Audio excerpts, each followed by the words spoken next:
मैंने जो शोज़ किए थे उसमें सिस्टर का कैरेक्टर किया था, तो उससे रिलेटेड काफ़ी कुछ आ रहा था। बट शो अभी भी नंबर 1 पे है and people are liking it, loving it.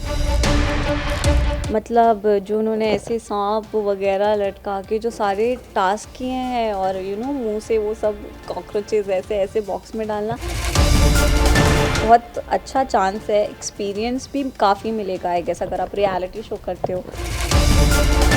स्वागत है मुस्कान आपका टेली चक्कर पर। Thank you. क्या चल रहा है आजकल? गायब हो गए हो आप अपने फैंस की नजरों से। You are there on your social medias obviously, I do follow you, but फिर इन टर्म्स ऑफ काम क्या चल रहा है? What is coming next? What is in pipeline? See I am looking for something very good. मतलब लोगों ने इतना प्यार दिया है और एक वो मतलब मेरे लिए लाइन ड्रॉ कर दिया कि ये तो हो गया, अब इससे कुछ ऊपर चाहिए, कुछ बड़ा चाहिए और कुछ अच्छा चाहिए, तो I am waiting for that. और बस उसके पहले की तैयारी चल रही है। अनुपमा के पहले लोगों का अप्रोच करने का तरीका और अब अनुपमा के बाद बदला होगा ऑब्वियसली, तो कितना बदलाव नजर आया? क्या अप्रोच में डिफरेंस था? अब कैसे प्रोजेक्ट्स आ रहे हैं, पहले कैसे प्रोजेक्ट्स आते थे? सी अब थोड़ा ज़्यादा है काम, क्योंकि आपको एक नाम पहचान मिल गया है and people know you more. पहले उतना नहीं था, तो आई वुड से कि अभी ज़्यादा लीड्स के ऑफ़र आ रहे हैं। ऐसा पहले मैंने जो शोज़ किए थे उसमें सिस्टर का कैरेक्टर किया था, तो उससे रिलेटेड काफ़ी कुछ आ रहा था। तो ह्यूज डिफरेंस अगर आपको कोई लीड के लिए ऐसे पिच करे तो। Enjoying this process? Very much. I waited for this like for 12 years. Are you still in touch with Rajan sir? Do you talk to him by saying कि sir you have changed my life? या मतलब उनसे उतनी बात तो नहीं होती है, but I will be grateful for the show जो उन्होंने मुझे मौका दिया है। तो जब कोई एक्टर फेम कमाता है ना, नाम कमाता है, तो उसके साथ सब नेगेटिव हेडलाइंस ऑल्सो कम। हाल ही में सुधांशु सर ने एग्जिट किया शो से। सो पहले तो I really want to ask what is your take on this. हमने सुधांशु सर से बात किया तो ही सेड कि it's a professional move, it's a career move. I wanted to move ahead, कुछ अलग करना था, नया करना था। What is your take on this? What in terms of story, अभी जो स्टोरी लाइन चल रही है, what is your stand on that? I guess काफ़ी लोग चेंज हो गए हैं शो में।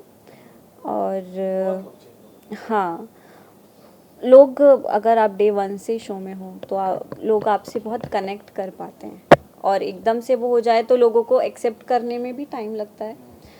तो वैसा भी हो सकता है। And I think Sudhanshu sir ने जो छोड़ा शो, उनका कॉल था। I don't want to say anything about it.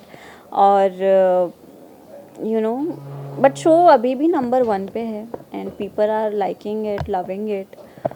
तो I have nothing to say about it. Like audience are loving them, like it's number 1 show, TRP number 1 है। तो There was one more headline कि Sudhanshu sir के छोड़ने के एक दिन पहले यू विजिटेड ऑन सेट और मुस्कान सेट पर पहुंची और फिर ही उन्होंने ये फैसला किया। कुछ कहना चाहोगे? पहले तो कैसा लगा ये हेडलाइन सुन के?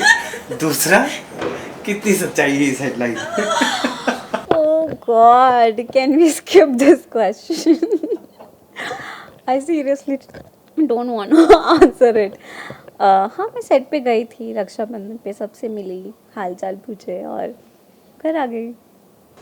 क्योंकि हमने जब सर से पूछा ना, तो सर ने कहा कुछ भी। सुधांशु सर का रिएक्शन, कुछ भी कहाँ बच्चे को ऐड कर रहे हो तुम लोग? मैंने कहा हाँ, क्योंकि हेडलाइन थी। नहीं, मैं सेट पे क्या सबसे छोटी हूँ, समझे? तुम बच्चे जैसे ही ट्रीट करते या हो। तो मैं किसी के एग्जिट के लिए रीजन कैसे हो सकती है? एग्जैक्टली यही तो। And Sudhanshu sir get so wise like कि कौन बोला, कितने बोला, किधर से आया? मैं बोला but sir there are headlines. तो ही सेड कि नहीं, ऐसा कुछ भी नहीं है, स्टॉप डूइंग दैट।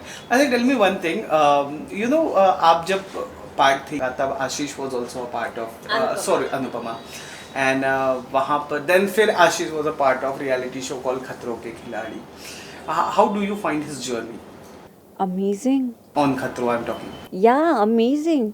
मतलब जो उन्होंने ऐसे सांप वगैरह लटका के जो सारे टास्क किए हैं और मुंह से वो सब कॉकरोचेस ऐसे ऐसे बॉक्स में डालना, देख के तो बहुत ही मज़ा आया. लेकिन कैसे किया वो उन्हीं को ही पता होगा.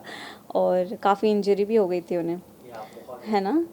तो आई कॉल्ड हिम, उनसे पूछा, बात की. फिर हम लाइव भी गए थे बीच में एक बार. तो ही रियली इंजॉयड इट और हमें भी देखने में काफ़ी मज़ा आया. एंड उनके जितने भी फैंस हैं उन्हें भी बहुत मज़ा आया होगा. या हाँ, वो हर चीज़ में वो शांत नहीं बैठ सकते. इज़ लाइक अरे ये करना, अरे ये करना, अरे ये करना. Is like that. So lastly what I really want to ask, as you seen, क्योंकि जब पारस गया तो he became a part of reality show, then आशीष गया, then he became a part of reality show. People started talking कि Sudhanshu sir जा रहे हैं तो वो भी किसी reality show में जाएंगे. करण जौहर के साथ कोई reality show नहीं, ये भी खबर थी. हाँ, मैंने भी देखा था. It was so funny और जब मैंने उनको पूछा तो even he started laughing. So अब what is your, why didn't you went for any reality show? क्यों नहीं जा रही हो? ऐसा नहीं है कि क्यों नहीं जा रही हूँ, बट से अगर ऑफर मिलता है तो I would love to do. यार एक बहुत अच्छा चांस है, एक्सपीरियंस भी काफ़ी मिलेगा आई गेस अगर आप रियलिटी शो करते हो. और लोग आपको ज़्यादा जानेंगे जैसे आप हो. आप टीवी करते हो या कुछ भी काम करते हो एक्टिंग से रिलेटेड, तो लोग कैरेक्टर नेम से ज़्यादा जानते हैं आपको, राइट. तो अगर रियलिटी शो किया तो मैं कैसी हूँ लोगों को ज़्यादा पता चले. कैसा खतरों, Jhalak, Bigg Boss? Any I would love to explore. अब इट्स लाइक कि यार सब ट्राई करना है. एक ही लाइफ है, सब ट्राई कर लो. सब ट्राई कर. एक ही साल में तीनों रियलिटी शो कर. But there is an actor, there is a guy called Shiv Thakre. हाँ. एक साल में he did all 3 reality shows. Yeah. Oh wow, and people loved him Loved a him. lot. Big Boss, खतरों, then झलक. Oh, He was crazy. the अब one, मैंने yeah. झलक देखा वो season. He used to run a dance class initially. He is a Yeah? good dancer. Yeah. Oh, I don't know. Yeah, he was a good dancer. So चलो हम expect करेंगे कि आप भी डांस रियलिटी शो या खतरों में नजर आ जाओ या बिग बॉस में. Never know. वेल, कैसा लगा टेली चक्कर से बातचीत करके? मज़ा आया. काफ़ी ऐसी चीज़ें मुझे खुद को भी रियलाइज़ हुई जो काफ़ी मतलब हम क्या डे टू डे लाइफ में ये सब पुरानी चीज़ें याद नहीं कर पाते हैं, टाइम नहीं मिलता. तो it was amazing talking to you. Hi, this is Muskan Bamni और आपने मुझे देखा टेली चक्कर पे.